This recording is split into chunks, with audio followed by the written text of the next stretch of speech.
looking back over March as like a whole, I didn't read too much, but I still got a lot out of what I read. I found a fantasy romance novel that completely flopped. I knocked 2 more Sarah J. Maas books off of my list, and I discovered a fantasy romance that I actually really liked. Didn't even really think I would like it when I first started it. And looking ahead to April, I'm even more excited because April is filled with even more fantasy romance. I'm looking forward to Enchantra, Queen of Shadows, as well as one other book that I just have been putting off for way too long. So hi, I'm Cynthia, welcome back to my channel, and let's just dive on right into the books that I read in March, as well as my April TBR. So the first book that I finished in March was A Crown of Midnight by Sarah J. Maas, and in A Crown of Midnight, Selene Sardothian has now won. She is the King's Champion, and she is really kind of settling into her role as King's Champion, but not everything is as it seems. Everyone's hiding secrets. Selena's hiding secrets, Dorian's hiding secrets, Cole's hiding secrets, Lakina's hiding secrets, Nehemiah's hiding secrets. Everyone is hiding secrets, and it is exactly these secrets that lead Selena to an unspeakable tragedy by the end of the book, and she's gonna have to test and uncover where her loyalties actually lie. But overall thoughts, I enjoyed this one. I recently reviewed the first 3 Throne of Glass books, in no particular order, but I read them, Throne of Glass, Crown of Midnight, and then The Assassin's Blade. So I do review them in that order, but Crown of Midnight was interesting. It definitely took a little bit to get into, but I also felt that way about Throne of Glass. But once we got into it, like once the story was going, it was going, gone. I really enjoyed Selena's growth in this book, and I can feel myself becoming more invested in her as the book goes on because you can just tell that there's a lot more beneath the surface. This book was also a little bit more romance heavy than Throne of Glass was, but I wasn't really into the romance primarily because of who the love interest was in this book, so I wasn't fully feeling it, and the ending completely ripped my heart out in like the worst way, and I have a feeling that this is just like a snippet of what this series is gonna do to me. So 4 stars out of 5 stars. I enjoyed it. I wish the first half would have been a little bit faster paced. I don't know, but it was an enjoyable read. The second book that I read in March was The Assassin's Blade by Sarah J. Maas, and The Assassin's Blade I read third. Some people recommend reading it first. I was not one of those people. I now am one of those people, but I read it third for my first foray into the world of Throne of Glass. But anyway, in The Assassin's Blade, we go back in time because The Assassin's Blade is a prequel to the Throne of Glass series. So in The Assassin's Blade, Selena is, I believe, 16, and she is working at the Assassin's Guild, and she's very like notorious and everyone like fears her, and she works directly under Arobin Hamel. Arobin is her kind of like handler slash master, and he sends her and fellow assassin Sam out on a mission. And while on this mission, Selena acts differently from Arobin's wishes, and this kind of sets off the series of events in the rest of the book. And Selena is severely punished, kind of has some adventures on her punishment tour. That's what I'm calling it. But this one was a very heartbreaking book, and I think that's why I would recommend reading it first.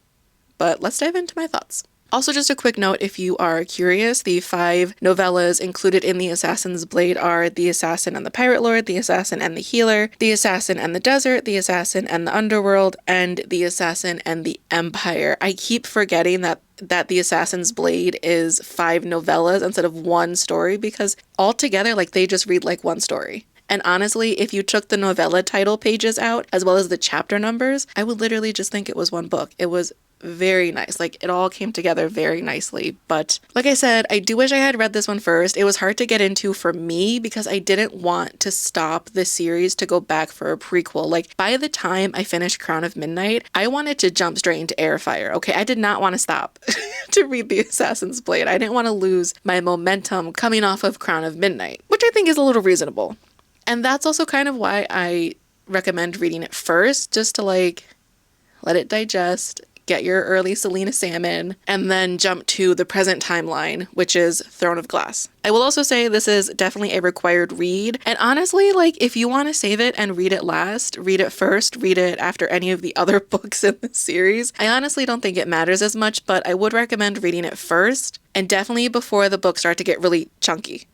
Because I feel like the story takes a very different turn, and you're not going to want to interrupt the story to read a prequel. You're just not, okay?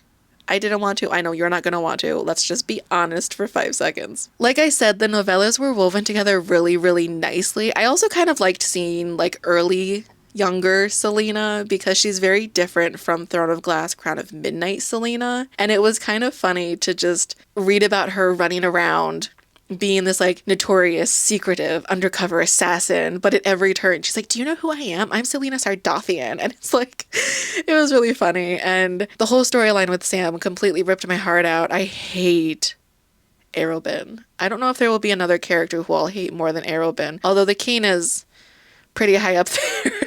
Pretty high up there on the list, so I don't know. We'll have to revisit most hated Throne of Glass characters once I finish the series, because I'm pretty sure this list will get a lot longer than it is right now. But again, 4 stars out of 5 stars. I gave the first 3 books in the Throne of Glass series, Throne of Glass, Crown of Midnight, and The Assassin's Blade, I gave them all 4 stars out of 5 stars because honestly, they were easy reads. They were easy to get into. They did kind of take a minute to like pick up and really get going, but once they got going, they got going. So I think they've earned their 4 stars. But now I am on to Heir of Fire, so we'll see. The third book that I read in March was A Kiss of Iron by Clare Sager. And in A Kiss of Iron, we meet our main character, Kat, who is a poor noblewoman who is barely holding on. Like, by night, she goes out as a highwaywoman to make money, and by day, she is a struggling housewife just trying to keep her house together. But one day, she is suddenly called to court to be a lady in waiting for the queen, which she finds odd. I, as a reader, found very odd. It didn't make sense, to be honest, but here we are. So Kat goes to court only to discover that she has been pulled into a deadly game and that she is to spy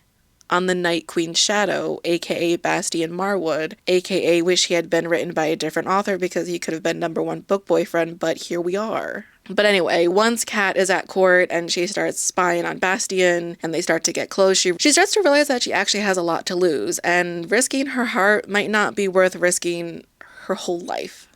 So let's get into thoughts because I have quite a few thoughts on this one. If I'm being like really like super honest with you right now, I think I wanted to like this one more than I did. Okay, like the standout character of this book was Bastian. Like, we love a consent king. We love a king who's gonna slice off someone's tongue just because they criticized you for eating. Like, we stand. Everything about him is just a green flag, you know? And don't get me wrong, I didn't hate Kat. I liked Kat as a female main character. I kind of wish she wasn't so, I don't know what word I'm thinking of. The first word that comes to mind is wishy-washy. I kind of wish she was a little bit better at making decisions and sticking to them and kind of sticking to her guns, but the girl's in a very weird situation. The writing was also a little bit wordy at times, which I know is such a weird criticism because it's writing. It's word that's supposed to be wordy. But there were things that could have been described within like a paragraph or two that literally took pages, and it just, after a while, kind of got really annoying because this book was really long, and that's purely because things were so wordy and drawn out, and I kind of wish it hadn't been like that because this could have been a really good, like, tight, action-packed, romance-filled, like, book. But instead there were some parts that I was just like, oh my god. The ending was also straight up insane in this book. I literally jumped right into the second book, and I will get onto the second book in a moment, but I did like the spice in this book. I didn't appreciate how, I don't know how to describe it. Words are failing me right now. I also did like the spice in this book. It is quite spicy, but it's all very like flirtatious. And there's a lot of like tension, but like it's good tension. I think this is one of those where you just have to read it. So if you like books with spice, I think you'll like this one. But I did skip ahead to the part in the second book where they like actually have full-on spice, and it was disappointing. So do with that information what you will. But speaking of the second book, as soon as I finished the first book, I went right to the second book, because if you thought I was waiting after that ending, you would be sorely mistaken. Is that the saying? You'd be mistaken. Where the first book was wordy and drawn out, the second book was worse. If I was complaining that the first book was like very description heavy and things took a while to get to the point, like the second book was worse. It really suffered like second book syndrome, and it was bad. So while I wanted to love this one more than I did, I'm going to give it 3.75 stars out of 5 stars. Because it wasn't perfect by any means, and I think my expectation for the story was maybe a little higher than it should have been. I will admit that, but I mean, Bastian and like the slow burn tension romance that was happening were like the only two things that had me in a chokehold. Everything else just like pissed me off. So I unfortunately will not be continuing this series, but I had quite a bit of fun in A Kiss of Iron, and I'm content to just leave it there. Okay, and now onto what I am very excited for, and that is my April TBR. April is going to be so chock full of fantasy and fantasy romance, and I am so excited. I'm so excited. I will also admit, when I first started doing the TBRs at the beginning of the year, I was very nervous because I hate saying I'm going to do something and then not do it. Like, I hate not following through, and I don't like people who do stuff like that, and I don't want to be someone who does stuff like that. I will say with my TBR, I have been pretty good at picking like 3 books and then reading at least 1 or 2 of them.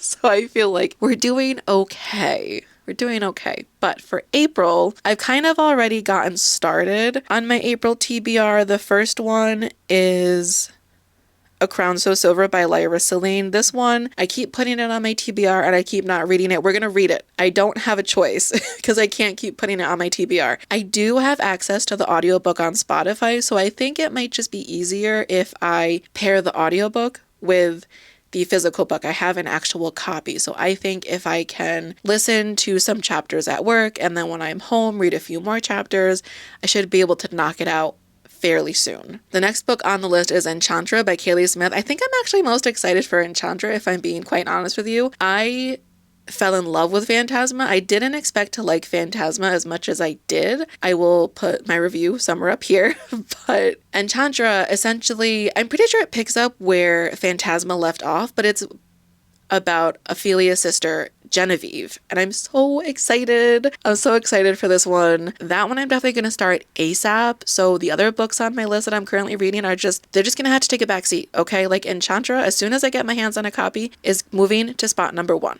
It just is. And the third book on my April TBR is Queen of Shadows by Sarah J. Maas. I'm getting a little bit ahead of myself with this one, but I can genuinely see myself finishing Heir of Fire within like the next week or 2, which will leave me time to read Queen of Shadows before May arrives. Whether or not I finish it before May arrives is a different story. I may be continuing it into May, which I'm fine with. But I do feel like I have a pretty good TBR this month. I am excited to read every single book on the list, and I think that is what's going to make the difference. And not that I wasn't excited to read the other books on past TBR lists. I think the main difference is just that I'm excited about every single book. I'm not just interested. I didn't get influenced. Like, I'm genuinely so excited to read all the books on my TBR this month. And so I'm kind of hoping that I actually read all the books on my TBR this month. Can I just make fun of myself a little bit for like half a second? I realized after I finished filming that half the books I talked about I actually had physical copies of, and I didn't like hold them up next to me, you know? Do I know why? Absolutely not. But if you're curious, Crown of Midnight, read, 4 stars out of 5 stars. The Assassin's Blade, 4 stars out of 5 stars, read. Swordheart, not rating yet because I'm still technically currently reading it, but I have finished it. Don't have a rating yet. This one will be in my April wrap-up. Heir of Fire, just started. Literally, as you can see, I'm like 2-3 chapters in. I'm also using my Earth Sign bookmark from Barnes & Noble, but I'm not too much of a fan of it, if I'm being honest. It like jiggles a lot and it doesn't really stay in place. It's kind of annoying. But currently reading A Crown So Silver is coming up. I'm going to pair this one with the audiobook on Spotify so I can kind of get through it a little bit faster because I need to read this book. I've been wanting to read this book for months. I have to read this book this month. And I also have not a physical copy, but I do have on my Kindle, The Witchwood Knot. So I don't know why I didn't hold any of these books up. I figured I would very briefly rapid fire. All in all, I feel like April is gearing up to be a really good month of reading. I hope I'm not going to be eating those words by the end of the month, but I genuinely feel like this is going to be a good month of reading for me. I just feel it in my bones. Like I said, I'm excited for everything that I have on my list this month, and I'm just ready. I'm just ready to dive in. I'm just ready to dive in and read all the things, read all the books. But I have actually been getting up earlier to read. I previously used to read before bed, but I've been doing a lot of like content work at night. I recently started a second blog, and so I've been putting a lot of work into that. And I just feel like if I'm going to do content work at night and then go to bed late and then stay up later reading and then wake up exhausted the next morning, I don't think it's worth it. And so I've been really strict about my bedtime. I've been going to bed at like 10, getting up at 6:30 and giving myself just like a solid 30-ish minutes to just read. And it's been very, very nice. I was a little worried. I was like, am I going to be awake enough to like read this early in the morning? Turns out I am. Turns out I enjoy what I'm reading enough to think it is worth getting up early. Might be a little nerdy, but it is what it is. If you would like a vlog on how I'm like rearranging my schedule to accommodate reading more, because I do have a full-time job, definitely let me know, because I've been kind of toying with the idea, but I also haven't been making a lot of vlogs. So it might be nice to kind of like throw one in the mix. But with all that being said, I am all talked out, so I would love to hear what's on your April TBR. How did your March reading go? Did you get to read what you wanted, or was it kind of a flop? For me, audiobooks were a big flop in March. I sampled so many. I just could not stick to one. I don't know what happened with audiobooks in March. My brain was like, no, next, no, next, no, next. And I actually ended up not finishing any audiobooks in March, which I'm hoping to change in April, because I really do like audiobooks and they really do help like bump up my reading. So primarily I'm really just hoping to listen to A Crown So Silver while I'm at work to kind of help get through A Crown So Silver a little bit faster so it's not completely dragging on. But other than that, I don't really have any hopes for audiobooks. Like I just stumble into audiobooks, and if I find one that I like, great. And if I don't, then I don't. Like March, I didn't. It is what it is. But how is your reading going so far? And as always, thank you so much for watching, and I can't wait to see you in the next one. Bye.